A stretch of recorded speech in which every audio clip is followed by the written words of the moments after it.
Welcome to the Daily Devo. My name is Diana. Today we are talking about what love requires from us.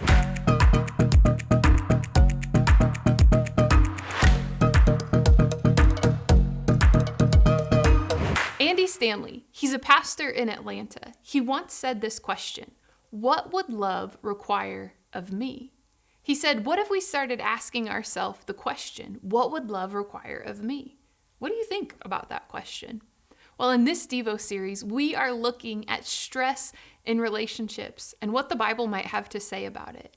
You know, we all have relationships with people that can become stressful at times. It might be with a friend, a spouse, a sibling, a coworker, or a neighbor.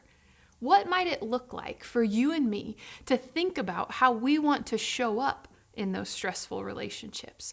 What would love, God's definition of love, require of me? I don't know about you, but often in stressful relationships or stressful moments, I can start thinking about how I want the other person to change. Now, that's not entirely bad, but what if it's incomplete?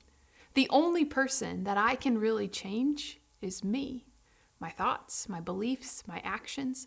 Well, listen to today's verse in 1 Peter 4:8. It says this.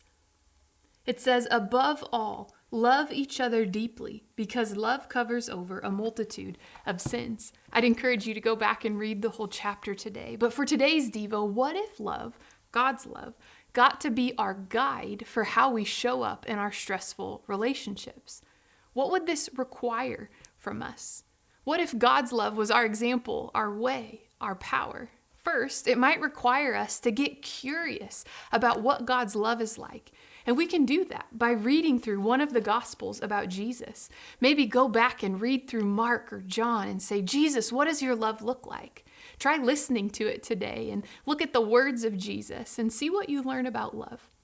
Or take a moment and read through 1 Corinthians 13 and reflect on the description of love found there. Secondly, if we want God's love to be our guide for how we show up in stressful relationships, we might spend time in prayer today, talking with God about our stressful relationships. You bet, share with Him the hurt and the hard and the frustration, and ask God what love would require from you.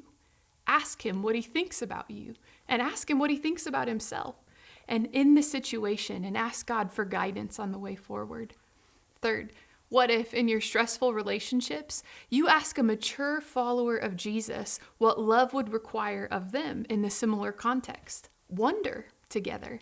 Then take their input back to God in prayer in His Word. You know, relationships are stressful at times. What would love, God's love, invite you into? Ponder these things, and we'll see you next time.